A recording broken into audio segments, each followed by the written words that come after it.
The grand halls of Topkapi Palace lay unervingly still in December 1574. Servants moved on tiptoe, their eyes averted, their whispers stifled before they could form.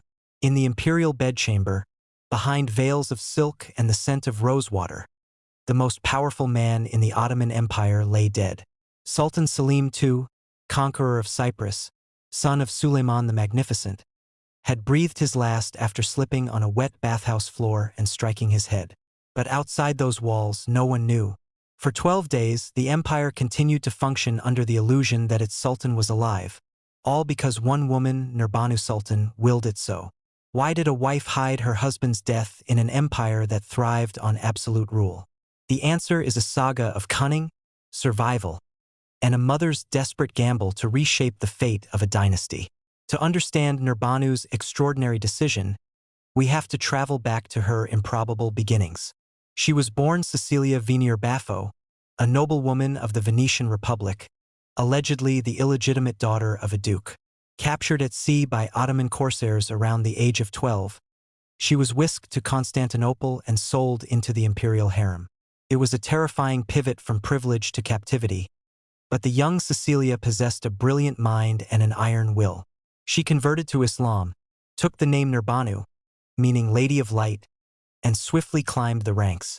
She caught the eye of Prince Selim, the heir with a notorious fondness for wine and poetry, and became his most trusted consort. Unlike other concubines who might fade after bearing a son, Nurbanu made herself indispensable. She accompanied Selim to his provincial post in Kütahya, serving not just as a companion but as a political advisor. When Suleiman the Magnificent died in 1566, Selim ascended the throne, and Nurbanu entered Constantinople as the Sultan's favorite, eventually becoming his legal wife, a rare honor that gave her immense status and a salary that rivaled the Grand Vizier's. Selim's reign was short and turbulent. Nicknamed Selim the Blonde for his fair complexion, he was far more interested in the pleasures of the palace than the burdens of statecraft. He delegated vast authority to his able Grand Vizier, Sokalu Mehmed Pasha, while he indulged in hunting and drinking. Nurbanu, however, was no passive queen. From the harem, she built a network of informants, corresponded with foreign powers like Catherine de' Medici of France and the Venetian Doge, and quietly learned the machinery of government. She understood that power was not merely inherited. It had to be seized and protected, often with ruthless speed. She had witnessed what happened when a sultan died without a clear, immediate succession. Chaos, rebellion, and the ritual execution of all male rivals.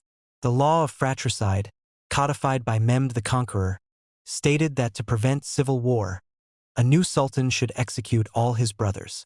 Nurbanu had borne Selim several daughters and one vital son, Murad. His survival was everything. But Selim had other sons from other concubines, and they represented a mortal threat to Murad and, by extension, to Nurbanu's life and legacy. On that fateful December day, when Selim collapsed and never regained consciousness, Nurbanu's world hinged on a single, terrifying variable. Her son Murad was not in the capital. He was serving as governor of Manisa, a province miles away, a traditional posting for the crown prince. If news of the sultan's death leaked, the empire's centrifugal forces would tear it apart. The janissaries, the elite military corps, might revolt and demand their traditional accession bonus from a pretender. Rival princes, with their own mothers and supporters, could stake a claim. The Grand Vizier, Sokalu Mehmed Pasha, though loyal to the dynasty, wielded enough power to become a kingmaker. And worst of all, the law of fratricide meant that if a hostile faction placed another prince on the throne before Murad arrived, Murad's life and the lives of his brothers would be forfeit. Nurbanu knew that time was the only shield she had. What she did next would become one of the most audacious cover-ups in Ottoman history. First, she swore the handful of palace attendants who knew the truth to absolute silence, under penalty of a gruesome death. The corpse of Selim II was hastily concealed. Accounts differ on the grim details, but the most persistent narrative says she ordered the body to be packed in ice in the palace basement to slow decomposition, while the sultan's chambers were made to look as if he still convalesced inside. For 12 days, Nurbanu orchestrated an elaborate pantomime. Servants continued to carry trays of food and drink into the death chamber, only to be spirited away and consumed out of sight. Imperial decrees, supposedly bearing the Sultan's verbal command, were issued by Nurbanu and Sokalu Mehmed Pasha, who had been quickly brought into the conspiracy. The Grand Vizier, a pragmatist who understood the necessity of a smooth transition, collaborated in the ruse. Together, they kept the daily rhythms of the empire beating. Military reports were accepted, petitions were processed, and foreign ambassadors were kept at arm's length.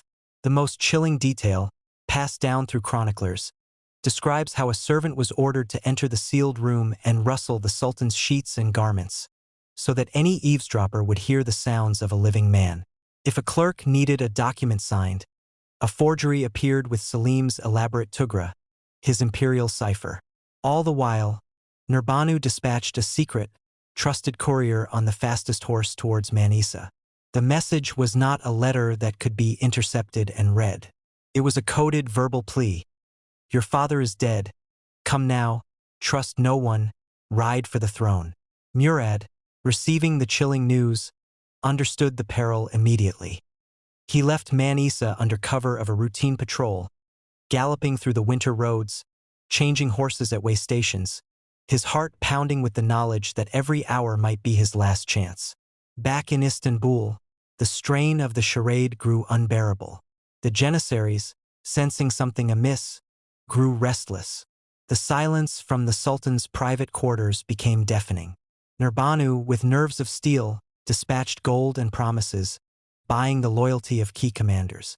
She appeared in the harem courtyard, her face a mask of regal composure, projecting normalcy while her husband's body stiffened in a frozen crypt below. Finally, after 12 agonizing days, Murad's ship and escort reached the shores of Istanbul. He disembarked not as a prince, but as the de facto sultan. Nurbanu had orchestrated the final, delicate phase. The ceremonial bay'ah, the oath of allegiance, was prepared with blinding speed. Only when Murad stood on the palace threshold, surrounded by armed guards loyal to his mother, did the news of Selim's death break over the capital like a thunderclap. The body was swiftly removed and prepared for a hasty but dignified funeral. As the call to prayer announced the passing of one sultan, the cannons of Topkapi already boomed the accession of another, Murad III. The seamless transition, engineered almost entirely by Nurbanu, stunned the empire and the watching world. The immediate aftermath was brutal but predictable. Murad III, now securely on the throne, invoked the law of fratricide. His 5 younger brothers, mere children, were summoned and strangled with silk cords.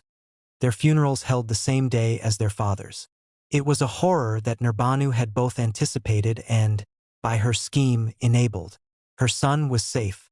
She became the Valide Sultan, the Queen Mother, and the most powerful woman in the empire. Her daily stipend dwarfed that of many viziers, and she sat at the center of a web of patronage that stretched from the Venetian lagoon to the Persian frontier. She governed alongside her son. Her counsel sought on matters of war and diplomacy. The Venetian ambassadors, who had once bartered for her freedom, now sent her lavish gifts and addressed her as an unofficial regent.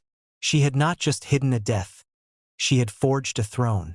The legacy of those 12 frozen days reverberated for decades. Nurbanu's gambit fundamentally altered the nature of the Sultanate. Before her, the Valide Sultan's power was substantial but often secondary. After her, the Queen Mother became the axis around which the dynasty rotated, an institutional force that dominated what historians later called the Sultanate of Women. Nurbanu's protégé and successor, Safavi Sultan, would later replicate such behind-the-scenes mastery. The concealment of Selim's death also exposed a profound truth about the Ottoman Empire. Its absolute monarchy was, in reality, a fragile contraption that could be undone by a single breath of rumor. Nurbanu understood that power, stripped of its theatrical illusion, was just a man in a frozen tomb. By keeping the illusion alive for 12 days, she bought not just a crown for her son, but a new architecture of authority for herself. So when we ask why Nurbanu Sultan hid her husband's death, the answer runs deeper than a mother's love or a thirst for power. It was a calculated act of political brilliance, born from the trauma of a kidnapped girl who learned that survival meant mastering the game from the shadows. She froze time itself, sealed the lips of an empire, and emerged not as the grieving widow of a dead sultan, but as the architect of the living one. In the silence of that ice-filled chamber, the Ottoman world pivoted, and the Lady of Light showed that a woman's hidden hand could steer the destiny of millions.